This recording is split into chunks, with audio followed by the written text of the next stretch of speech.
Hello everyone, balik kakausapin po natin ang isa sa empleyado ng seedlings farm dito sa Barangay Tugatog, Bungabo, Nueva Ecija. Kasi isa po sa naapektuhan yung kanilang farm. Sir, kumusta na po? Paano po ba nangyari?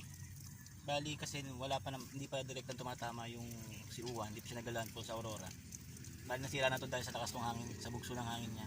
Yun ang sumira dito sa seedlingan.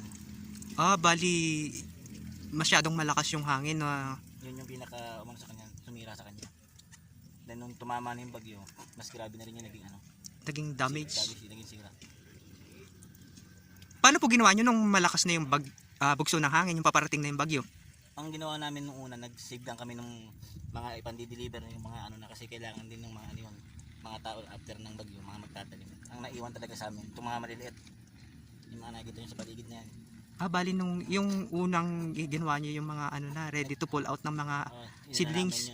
Tinabi na namin yun para once na kasi yun, mga malalaki na yung buhay na yun. Oo nga po. May bali makaka-recover na. Kaya yung ala naman magagawa, napabayaan na rin namin yung sa lakas ng hangin kasi. Yun nga po. Ano po yung sabi ng pinaka-boss nyo na ganun rin yung nangyari sa kanyang negosyo? Disappointed din siya nangyari pero sabi niya, tulong-tulong lang kami para lahat naman.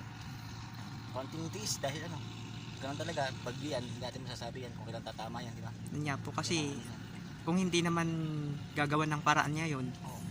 Kung hindi kami kikilos, tanga lang kami, alam nangyayari sa amin dito. Mababayaan namin. Hanggat may kaya kaming gawin, may survive dyan, isusurvive namin yan. Tulong-tulong lang talaga. Yun nga po kasi, kumbaga, ito yung pinaka source of income nyo. Kaya kailangan din, tulungan yung pinaka... kumbaga magsasandalan kami sa isa't isa kasi, siyempre hindi lang ito yung nasirang seedlingan, meron pa din nasira sa kanila. Kumbaga dito kami naka-priority namin to kasi dito may mga pwede pa tayong mai-save.